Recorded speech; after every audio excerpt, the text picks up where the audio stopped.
La lingerie, mais comme beaucoup d'autres secteurs, les besoins évoluent en permanence.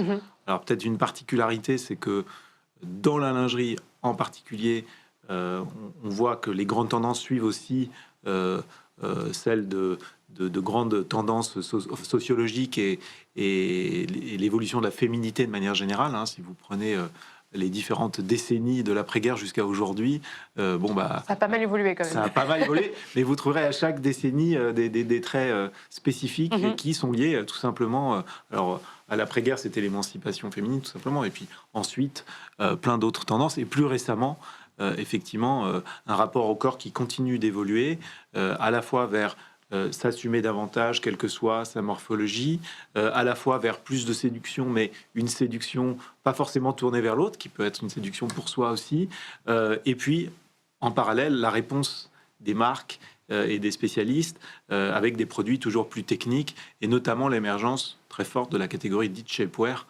y compris chez Simone Perel. Et pour ces produits qui sont particulièrement intimes, j'imagine que la relation avec le vendeur doit être très, très particulière.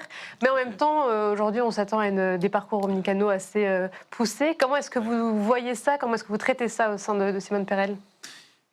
Vous avez raison de dire que c'est assez spécifique, la vente de lingerie. C'est à la fois pareil et pas pareil que la vente de vêtements, parce que c'est un sous-vêtement. Donc on touche à l'intimité, on touche au rapport au corps, donc à la psychologie encore davantage.